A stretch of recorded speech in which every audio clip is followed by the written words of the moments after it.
So we've been talking about Mendelian genetics for a little bit, but what's important to understand at this point is that Mendelian genetics is simply the manifestation of meiosis.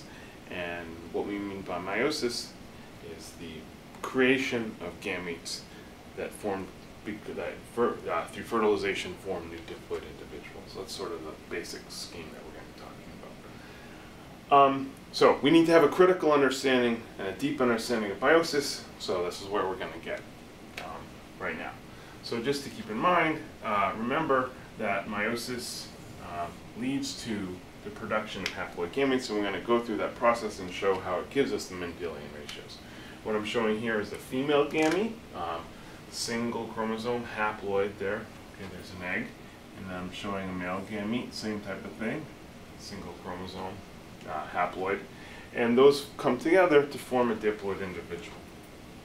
Okay, so I'll show that individual. And what we're going to do is we're going to basically, once we have this, you have your chromosomes that come from dad, the chromosomes that come from mom, like that.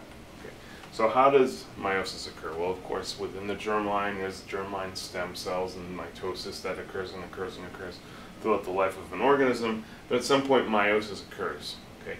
We're going to go through those steps and show how they produce the Mendelian ratio. So what we're going to do here, first off, is we're going to mark, okay, an allele of big A on this particular chromosome and an allele of little a on that particular chromosome. Okay, and that's because we want to be able to find how these alleles segregate in meiosis itself.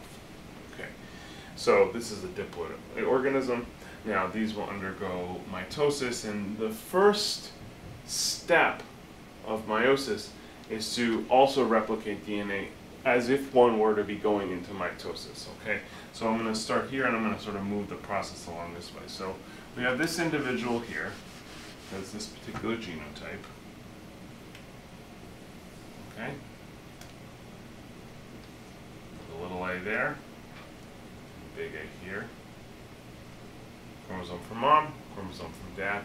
Okay, and of course we undergo DNA replication during S phase, and so that will give us a cell that looks like this. Okay, and this is a sort of classic two-armed image that you'll see. So this would be the centromeres, little a, two copies. Even though of course identical, those are called the sister chromatids. And now here, of course, big A. Now the key point of meiosis as opposed to mitosis is the first division does not include the separation of the centromeres. Okay, first division includes the segregation of the homologs that came from mom and dad away from each other. Okay, so this set of chromosomes will go this way. Okay, and then mom's chromosomes will go this way, assuming everything is correct. Okay, so this is what is called M1. Okay, it's the Meiosis1. Okay, and so this will segregate this way, and what that does is basically results in two products. Oops, I'll use my black marker again. Okay. Two products, but now, so this way and this way, in which you have dad's chromosome and this one here, little a, okay, and then mom's chromosome here, big A, okay. And then in meiosis 2, you have the segregation, the splitting of the centromeres essentially, that produces two typically absolutely identical products. Now, recombination can shuffle this up a little bit, we'll get to that later. So these two will then split away from each other through the partitioning of that centromere. These two will split away from one another through the partitioning of that centromere. Okay, and what you end up are basically four meiotic products. Okay, 1, 2, 3, 4. Okay, and you can notice that these things will have the same structure of the gametes that were inherited from mom and dad originally. Okay. Now the critical thing here is that these gametes are what give us the Mendelian segregation. So, for example, if you have an individual, okay, that is of the genotype big A, little a, okay, and you have another individual that is of the genotype big A, little a, okay. Let's suppose a man, and let's suppose a woman, okay. Well, this is sort of what the products of meiosis will typically be represented as. There's some complexities because things are a little bit different between the females and males, but let's just assume for now that this is typically what happens.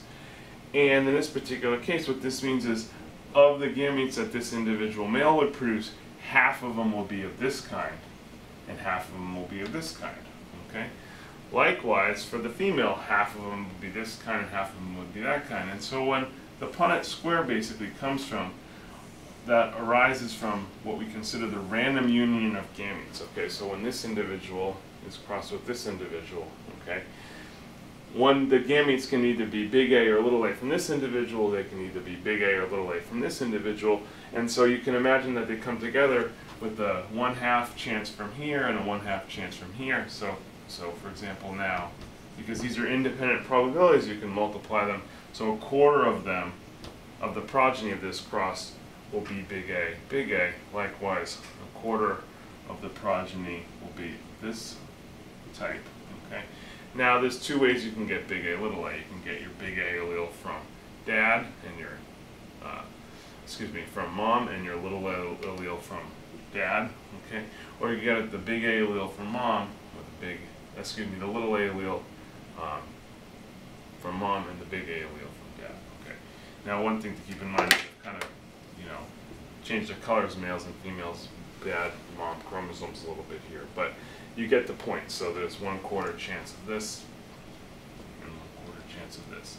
But the point is that this Punnett square that we've been talking about arises from Mendelian segregation. What we're going to do is we're going to actually, in the next module, take it until we actually look at independent segregation of alleles on different chromosomes, and then we're actually going to take it one step further after that and look at how recombination among linked alleles, linked loci, plays out at a Mendelian level in meiosis.